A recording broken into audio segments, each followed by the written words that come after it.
Hey, hello everyone. Welcome and thank you for joining us today. I'm Greg Smith, Director of Marketing and Communications here at the Esports Trade Association, and it's my pleasure to welcome you to today's webinar entitled Public Relations 101, the who, what, when, why, and how. Whether you're representing an esports organization, a growing brand, or an individual looking to sharpen your communication strategy, you're in the right place. Today's session is all about demystifying public relations, what it really is, what it isn't, and how it fits into your broader communication strategy. We're thrilled to be joined by a powerhouse panel from JSA and Partners, Jennifer Acree, founder and CEO, Casey Borisoff, Director of Public Relations, and Nick Moran, Manager of Public Relations. Together, they bring decades of experience helping brands, both big and small, find their voice, tell their story, and protect their reputation. And they tailor today's discussion specifically for professionals working in or around the esports industry. Now, before we get started, a quick reminder, if you have questions or comments during the presentation, please feel free to drop them into the chat. We'll be monitoring those throughout, and we'll make sure to address as many as we can during the Q&A at the end of the session. Again, we're excited to have you here. Thanks for being part of our community. And now let's get into it. So Jennifer, Casey, and Nick, over to you. Great. Thanks so much, Greg. We appreciate the time, and thanks for everyone for joining today. I'm Jennifer Acree. I'm the founder of JSA and Partners. We are a boutique communications firm based in Los Angeles with offices across the country. We specialize in communication strategies and implementation for a range of industries, including AI, digital media, advertising, and we have a specialty practice in both esports and gaming. So we're excited to be here today. Yeah, looking forward to chatting with you all. I'm Casey, director here at JSA and Partners. I oversee all things gaming and sports here at our firm. Hey everyone, I'm Nick. I'm part of our Chicago team here at JSA and Partners. I'm a PR manager and I work with Casey and the rest of the team on our gaming esports clients. So I think the best way to always start these conversations is talking about what PR isn't. I think there's a lot of misconceptions out there around what public relations is. So I'll just run through these. PR controls what journalists write. Not true. I would say another common misconception kind of in this vein is that reporters will send the articles for approval. Also never the case. That would be called an ad or sponsored content, which wouldn't be handled by a journalist. It would, or any editorial staff. PR pays for the article. We talked about that a little bit. Not exactly what happens. Also, another common misconception, PR results happen instantaneously. Well, there's obviously some exceptions to this when it comes to breaking news and things like that. Nope, not true. PR is really about the long game. It's about relationships building and establishing credibility.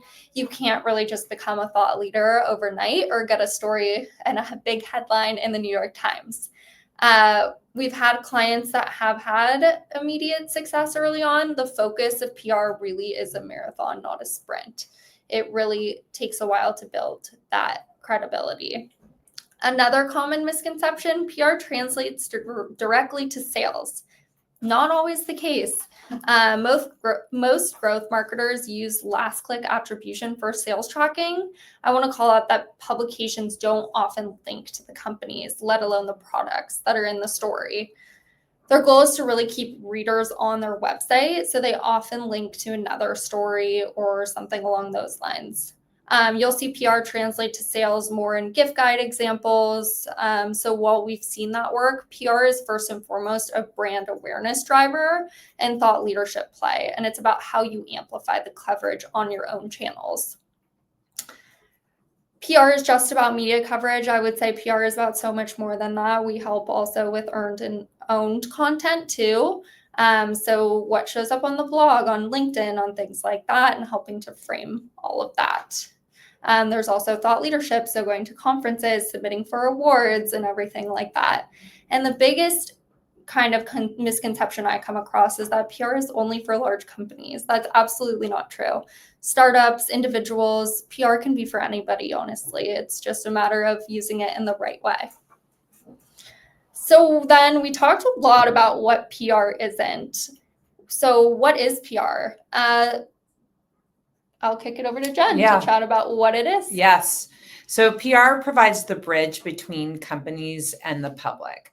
So think about it as a two-way mirror. We're not only looking for how the public perceives the company, but how the company interacts with the public. So whether it's a new product announcement or a CEO providing commentary on an industry topic, you and eventually your comms team want to work to ensure the consistency with what the company says publicly and its overall business goals. In other words, you could call it reputation management. If you care about how your brand and how you as the founder are perceived, then you need to loop in your comms person and make sure that you are all on the same page. It's not just about what execs speak to reporters, it's ensuring consistency with every touch point between the company and the public. And we're here to help guide and protect the reputation as communications professionals. But you can also take it one news cycle for things to go downhill. So you want to make sure that that's not going to happen. And so how do we prevent that? Those are the day-to-day strategies and tactics that we employ as communications people.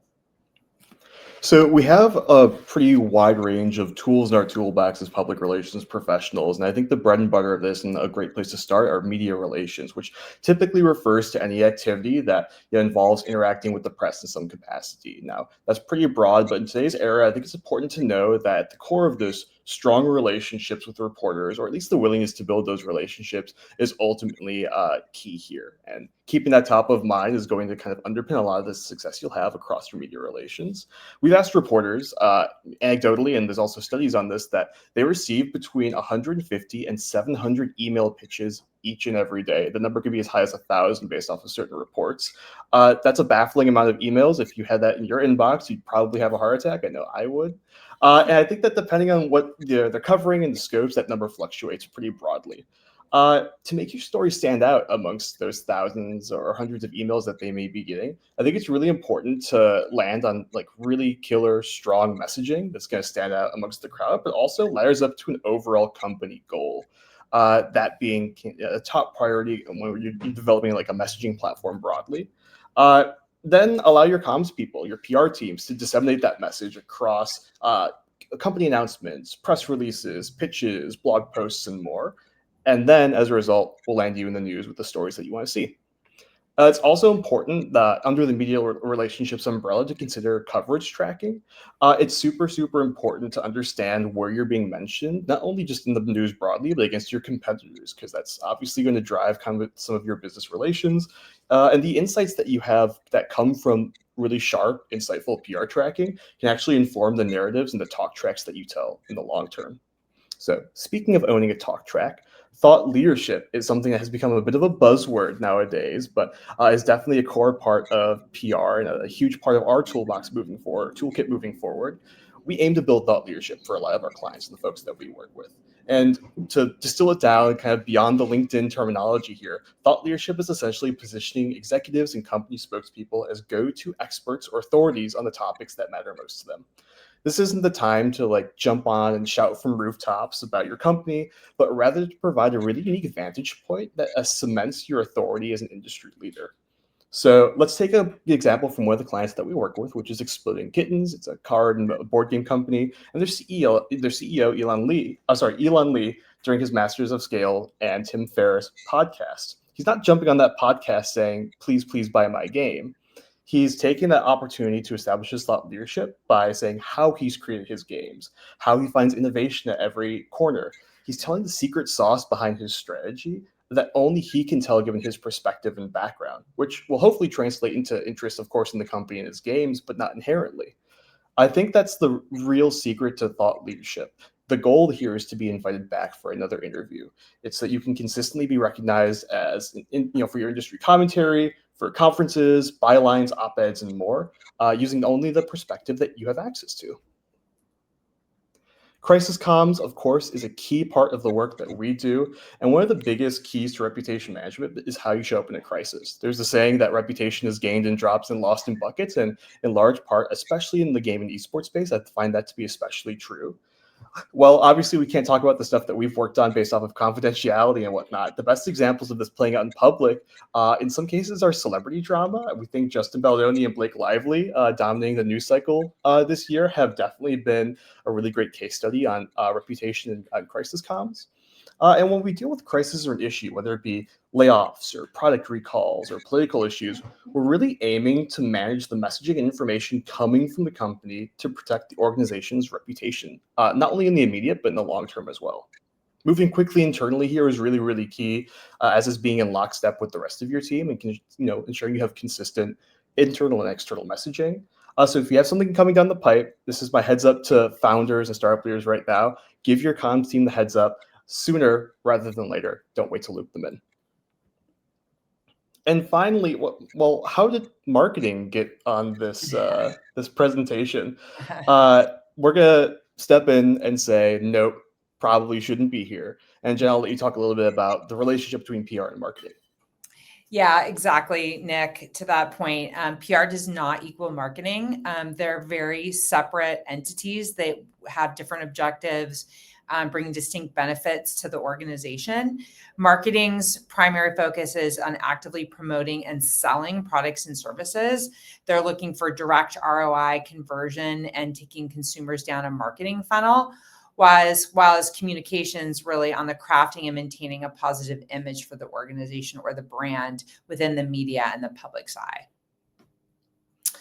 So that said, they really need to work together. That's why we have that handshake right in the middle of the slide. They need to be aligned with each of what each other is saying. It's very important that there's consistent messages throughout what marketing is doing and what PR is doing.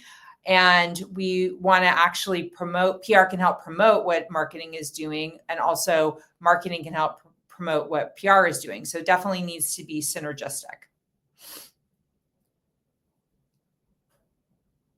And to do this, you need to have a consistent narrative. So you want to integrate your communications across different channels. So when we talk about some of these definitions, so earned is third-party coverage typically obtained through public relations efforts. So when you're reading an article in a newspaper or seeing a broadcast hit on TV. Earned also amplifies the brand's message and credibility at no cost. So there's not a cost associated with getting, obviously the cost of the communications person's salary or the firm's, budget, but there's no specific cost or trading hands between a journalist and a PR person. And then that's really the part where PR lies within this earned content. And then when we think about owned, it's really the channels that you own yourself. So that's your LinkedIn or your social strategies. It could be your blog or your own content, emails that you send out to customers, things like that. And then paid. So that's really where the marketing aspect comes in. So it looks for how you you pay things in social for ads, search engines, websites, now geo, obviously. And they can help a brand reach their target audience, improve conversion rates, and maintain efficiency. Again, PR is not paid, but they need to be working together. And let's just say you're a dog food brand. Your blog content can't be about cat food recipes while your paid media is trying to sell dog food on Instagram and your CEO is talking about how much he loves his bunny. Instead, he needs to be cohesive and integrated together. So earned, owned, and paid all need to be hand in hand. And then this is just a bit more context on some of the stuff we already talked about, just earned being third-party coverage. That's really where PR comes in. It's completely separate from paid media, such as advertising. Owned is really about the different blogs or LinkedIn content that you are posting to and where you really control that message. And then paid that we talked about is PR is not paid. And that's where a lot of marketing efforts fall. But again, we're synergistically, we can work together. So we've talked a lot about what PR is and how it looks. But the big question now is who who needs PR. So rather than tell you that you need PR at a certain stage in your company, I think it's easier to walk through the different types of personas and roles that might most benefit PR from PR kind of across the gamut of your company, because we found that it's beneficial to some early stage startup, it's beneficial to Fortune 500s, and especially and ultimately when you have the right thing to say. So you might identify with one or multiple of these folks. First and foremost is our buddy founder, Fred. He's got news, which could be funding, it could be new products, it could be a significant partner announcement. He's kind of moving business to and fro. And since he has an interesting background, maybe he's a serial entrepreneur, he's came from a high profile Fortune 500, he's got this really unique vantage point that he leans into when he's discussing his expertise. And finally, for him, PR isn't really just about the announcement. It's about building thought leadership and credibility that he can convert and use to influence future investors, customers, or maybe even partners. Marketing Mel is up next. She's your growth and marketing person with a creative brain, and she needs to sell that new product. Ultimately, PR is one way that she can drive conversations and awareness kind of beyond the toolkit that she has in traditional marketing. And it's a way of getting product into the hands of reporters, analysts, tastemakers, and even more. I think especially nowadays, there's some overlap between PR and marketing, or Marketing Mel here, as we look towards journalists and creators, and that line continues to blur.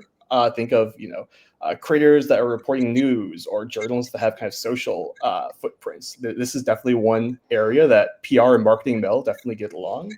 And then finally, she not only needs to launch a product, but she also needs to sustain sales year round. And this is part of that thing that Jen said earlier, that PR is definitely not a light switch. It's something you have to maintain momentum on. This is particularly relevant for folks like Marketing Mel. Reputation Rebecca. This goes back to some of our reputation management conversation here, but her goal is to protect the company and the company's reputation at all costs. So she's leaning on her comms team to maintain both employees and public trust in times of turmoil, but also in times of peace. She also might be preparing for a crisis, or she's already in one. Again, this is your second reminder of the session to keep your PR team in loop of potential crises. And finally, Expert Evan. Expert Evan is trying to build his thought leadership profile through speaking, events, awards, and conferences. Maybe ahead of taking over, his family's personal enterprise. Mm-hmm. You guys probably have an Expert Evan on your LinkedIn feeds right now, especially if you're tuning in from there. He might just try and be ultimately the go-to guy in his field and wants that level of clout and authority tied to his name. I think particularly relevant with Expert Evan is he has the data and expert POV to back up that level of thought leadership. He's a newsmaker and he pushes the industry forward with his commentary, and it looks to kind of be really relevant in the trends and topics of the day. Now, looking at this group of folks together, whether you're founder Fred, you're a Marketing Mel, you're a Reputation Rebecca, an Expert Evan, or something in between, you're able to choose different aspects from all these, especially with smaller teams. One thing that's clear is that each person needs and gets something different out of PR. But ultimately, having the right message for the right audience is core to finding success. And speaking of success, we're not math people here at JSA, but we can work on a very simple equation. Brand awareness plus reputation management equals success. And let's break that down for a second. With brand awareness, we're going to increase your visibility, your positive association, as well as expand your reach. Reputation management is about combating negative sentiment, building trust, and establishing and maintaining credibility. And finally, with that equals success, especially from a PR perspective. Now, how do we know that we found success, and what does that look like? Well, there's two kind of key buckets, quantitative and qualitative, you may have heard. And I think that with PR, there's a lot of nuance here, but with a very general look at this conversation, quantitative looks at impressions, share of voice amongst competitors and other metrics like message pull through. Whereas qualitative is more about the abstract business impact, sentiment analysis, how your message is resonating with your audience, the quality of coverage. I think one thing that's really top of mind for us in the PR landscape right now is putting numbers to some of these more abstract PR KPIs. It's something that us and a lot of other firms are looking really closely at, is how can we really quantify the business impact of the work that we do, which feels really abstract and qualitative sometimes. That's a conversation that's actively ongoing, and I think that's something that's really near and dear to our hearts. But that could be another ESTA session in the future as well too. So we'll spare you that right now.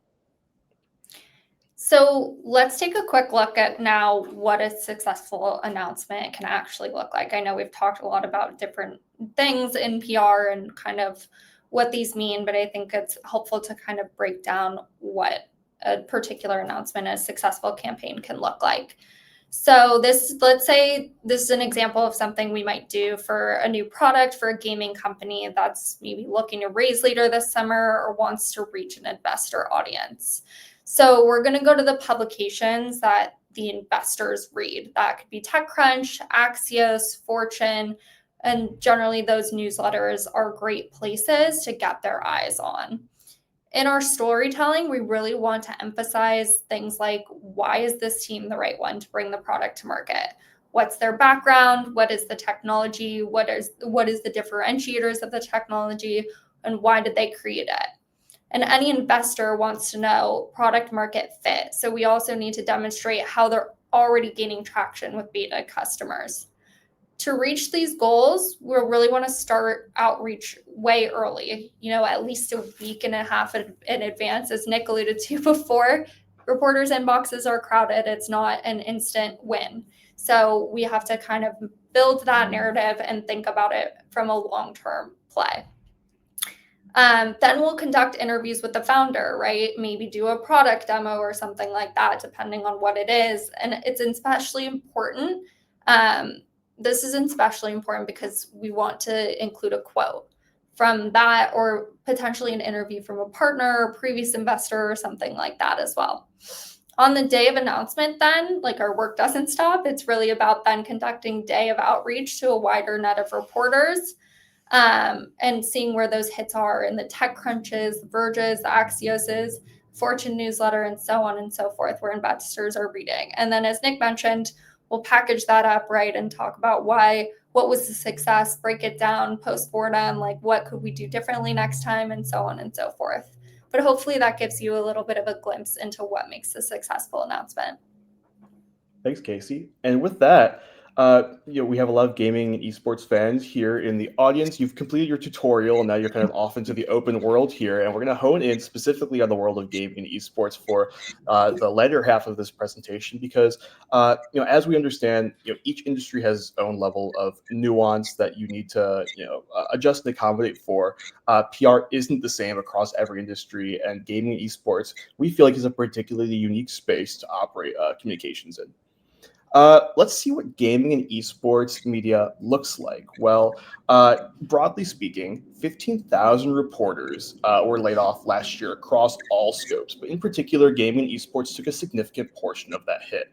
We saw outlets like Esports Illustrated, Kotaku, GG Recon either reducing staff or shutting down entirely. So it's important to understand that in addition to reporters receiving hundreds, if not thousands, of emails a day, particularly within gaming and esports, information overload is incredibly relevant. And over the past 5 years alone, we've seen layoffs across both traditional news that covers gaming and esports, as well as gaming and esports endemic outlets as well. So if you're looking at the trajectory of what the landscape looks like, and kind of what we're working with here, is you're seeing kind of widespread consolidation and fewer reporters being required to do more work. Now, there's also a conversation here that continues to be ongoing around SEO and Google's changes to search results.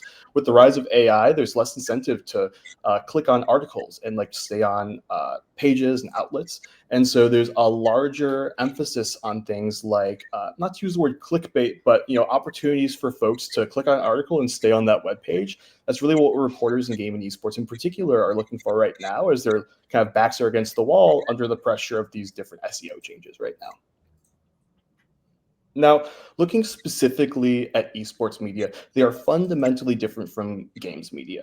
You may be reading gaming news in outlets like IGN, GameSpot, and more, but esports media is a little bit more different, and they're specialized. They're a targeted audience of fans and leaders, and within this audience in particular, we've recognized that controversies perpetuate quickly, and reporters may publish articles without full understanding of the facts. They may cover news in real time. It moves incredibly quickly. And news and esports is kind of straddled between two different buckets of outlets. There are consumer outlets, which exist in service of esports fans. Think esportsgg, .esports, and more. And then business outlets like GamesBeat and more that kind of cover the industry from a top-down business or financial perspective. While they both cover esports, they serve two radically different audiences. Your consumer outlets are serving these diehard fans that want features on players and score updates and event news, while your business audience is looking for partnerships, executive transactions, and more. As I mentioned, this landscape is radically changing, and esports media is incredibly fragmented. As a part of these consolidations and reductions, reporters are kind of reducing their tenures at outlets, they're freelancing more, they're jumping across publications. It's difficult. It's a difficult time to be a reporter in esports media right now. And from a PR perspective, this makes it really difficult to form reliable context at these outlets. However, how we're adjusting for that is building long-standing relationships with those reporters so that as they kind of move across outlets, you pay dividends not only at the first outlet that you build that relationship at, but as they kind of continue to bounce around the space or freelance across a whole gamut of different outlets. And finally, tightening budgets are really, really relevant. In most cases, especially amongst medium and small esports publications, reporters are asked to pay for their own travel or accommodations unless it's being offered to them by a brand or another means, meaning that it's really difficult to draw in-person attendance at live events. We're actually seeing the amount of media attending these live events kind of reduced due to these constraints and budgets. It's not, extinct at this point, or it's not unheard of, but it is definitely becoming more and more difficult to have that in-person presence because a lot of outlets feel that they can justify remote coverage at this point in time. And finally, I think the last bucket in terms of what makes esports media so unique is the way that they value transparency.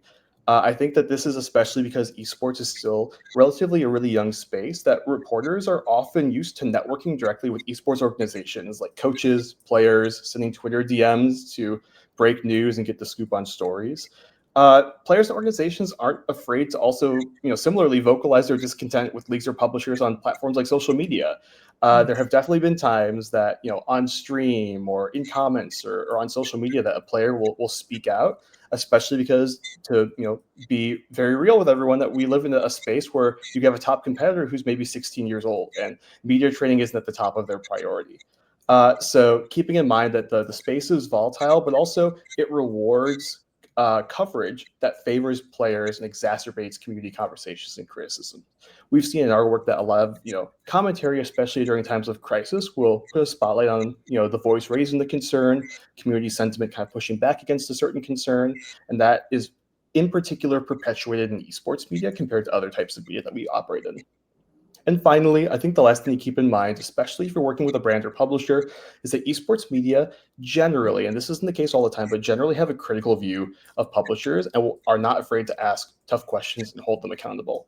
I think that as we see kind of across the gaming landscape broadly, gamers are a critical and skeptical audience. They are really quick to love the brands that they love and support, but also really quick to judge, especially when the status quo has been tampered with. And esports media, as an extension of that, aren't afraid to ask a tough question and hold publishers and other leaders accountable. So I know we threw a lot at you here, but I think if there's really three things to take away from this conversation, the first is that your earned, owned, and paid channels really need to be working in unison to create that same cohesive narrative. Like Jen spoke about, you can't be talking about dog food, cat toys, and bunnies in one situation. You have to make sure it's all about dog food. And then the second is there are multiple facets to comms. It's not just about the press release that goes up on the wire. It's about media relations. It's about thought leadership. It's about maintaining your reputation through excellent crisis comms. And third, it's not about what stage your company is in. It's really, at the end of the day, about what you have to say. If you have a compelling narrative, then PR can be really helpful to getting that out there and across through all of these different methods and channels that we talked about today. So with that, that is your crash course in PR, and we are happy to take any questions that you have. We'll also have a workshop, I believe, next week as well, where we can really deep dive, hone in on any pressing questions, any things that you're working on, but we'll take this time to answer any questions that you all have. Thanks, Jennifer, Casey, and Nick. It was very interesting and very informative. I can tell from some of the questions that we got that other people feel the same way. So let's kind of start with one of the harder hitting ones. Nick, you kind of talked a few times about getting PR folks into the mix sooner rather than later. Given how quickly controversies and things can spread within gaming and esports communities, what would you say is kind of a crisis response protocol timeline Hmm. That's that a people can kind of consider? That's a great question, Greg. I'm happy to kick it off here and pass it over to Jen and Casey. But I think that as someone, and I'm speaking personally here, that has kind of grown up and lived in the gaming esports space a lot of my life, I think that you can see, even as a spectator, that to your point, yes, crisis does perpetuate and can spread really quickly, especially in the digital age that we live in. All it takes is a tweet, a Reddit thread, and more to really kick off a really difficult conversation. And in many cases, the impacted party may not be privy to that ahead of time. So I think in terms of the timeline here, being really quick and agile is incredibly important, but not at the detriment of gathering facts, understanding the situation, and aligning with key stakeholders internally. I think that in particular, audiences, when you're, as we discussed in esports and gaming, are critical and they're skeptical. And to manage that reputation, you kind of have one shot to make right by them in terms of crisis. And so having a really kind of buttoned up and tactical approach is super, super key. But Jen, Casey, anything else you want to add to that?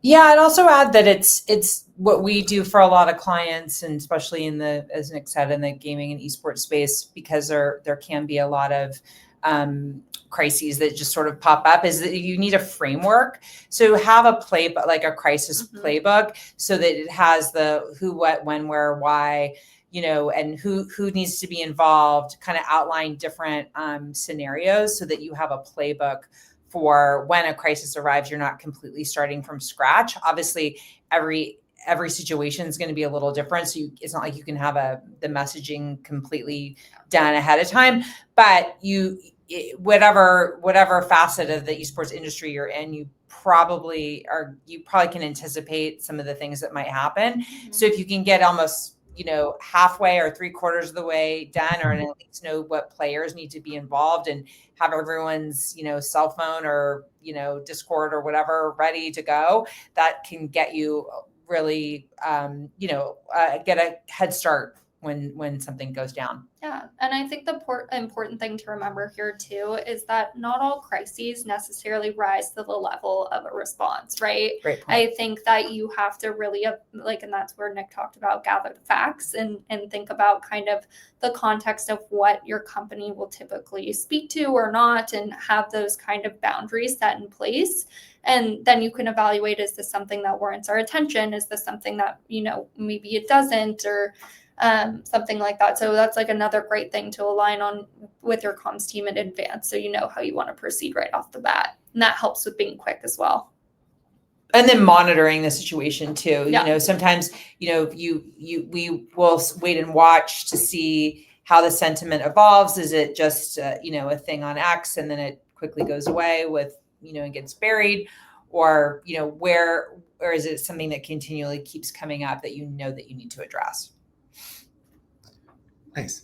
Well, thank you for the insight into that. I know that was not an easy question, and obviously differs based on what the crisis is. This next question is kind of also a little large, but hopefully you can kind of shed some light on it. Someone wants to know, what's a realistic PR budget for a small to medium-sized organization, and how should it be allocated across different activities? Yeah, I think it's really on a case-by-case basis. If you have a super small budget, sometimes it's easier or better to go with a consultant, or a single practitioner that doesn't have a firm. What you do miss in that is sort of the collective brain power and contacts of an agency. We have large clients, big multinational companies that we work with that obviously we do more for them, so the budgets are bigger. But a lot of companies like us do have a smaller program for startup type things that can often start at $5,000 a month, and it really just depends on what the objectives are and what are the things that you're really looking to achieve. We sometimes get work with people, they don't even have announcements. It's really about building their thought leadership. How do we get them out there with events and speaking and trend jacking and things like that, as opposed to, a series of announcements. But sometimes, what we try to do is work with people on what their objectives are, and then really customizing a plan that, you can be agile and adapt month over month as things change, but having sort of this framework in place of what the objectives are so that you can decide which tactics are mostly going to help you reach those goals. Yeah.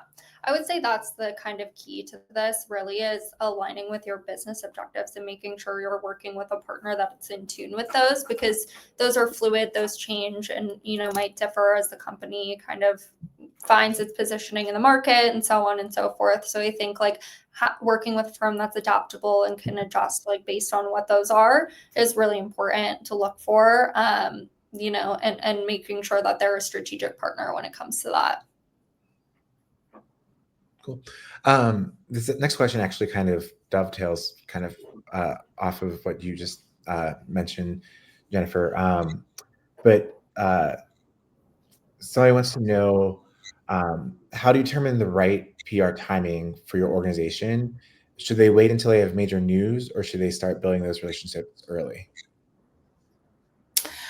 It's a hard question just to give a blanket response. I mean, sometimes it's nice to have a moment in time that you're using as a launch pad, sort of to, introduce your company, whether that's a funding announcement or, you're launching a product or things like that.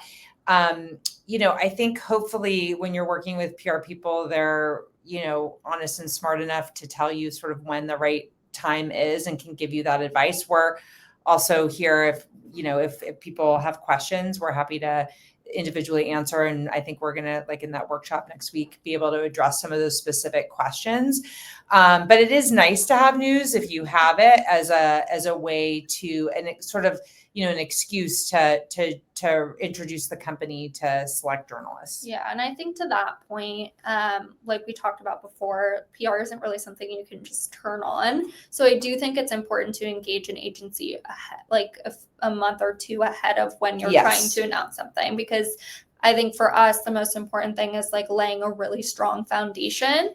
So getting in place the messaging, the FAQs, really understanding what do you want out there circulating about the company. Media training, if you need it. All of that beforehand. So giving yourself plenty of time to make sure your agency can prepare all of that is really important. Yeah, and I think that the last thing I tack on to that too, and I'm totally in alignment with Casey and Jen here, is that also think about what the next step is too, whether it be kicking off PR in the long term or tying it to an announcement, what comes after that. I think, as folks largely who work in gaming and esports, you see how fastly the news cycle moves, and it feels like there could be breaking news one week and next week is kind of totally in our rearview mirror. And so not only is it gearing up for when the right moment to start is, but how do you maintain that momentum moving forward too? And so if it's just one beat and there's nothing else to say, then maybe that's a little bit of a different situation from having a major news beat or launch and continuing that conversation long term. And again, that's a conversation, to Jen Casey's point, having with a really honest, tapped in PR firm is really, really helpful in determining. Great. And then it looks like our last question here. Somebody wanted to know, how do you approach PR differently for B2B versus B2C within esports?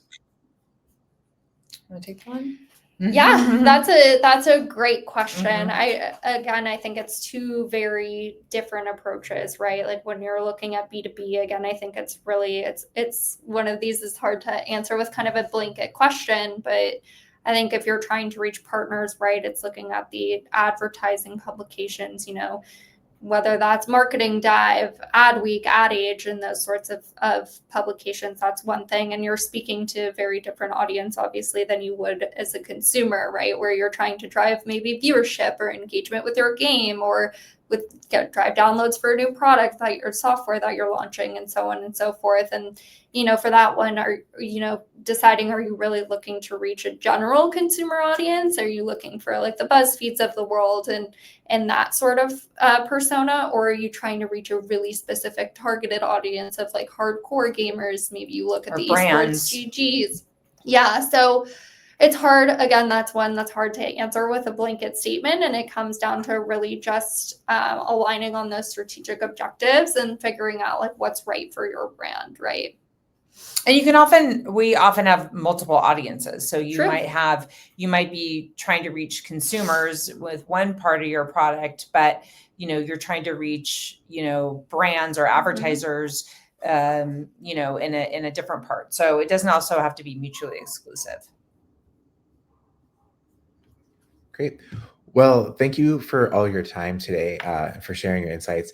Like you said, we have the workshop next week, so we'll be emailing everybody that indicated that they would like to take part in that. So that'll be a more intimate face-to-face setting, virtually, obviously. I say face-to-face. So until then, hope everyone takes care, and thanks again for tuning in. Yeah, and I would just say a special shout out to our Substack. It's a free Substack. We have some great content in there. We just did a whole deep dive. We do it once a month, and then we do a TLDR version, mid-month, where we kind of analyze an issue or something that happened. We did, the Cracker Barrel debacle, kind of debriefed on that. We just did a whole piece on geo. And then we also do a lot of Q&As with journalists. So relevant to this group is that we just interviewed Dean Takahashi from GameSpeed about the new independent company of GameSpeed. So definitely worth a read and a subscription, free subscription, if you want to follow along with our take on what's going on in the industry. Cool. I'll definitely have to check that out. Yeah.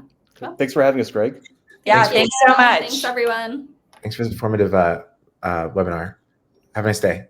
You too. Great. Thank you.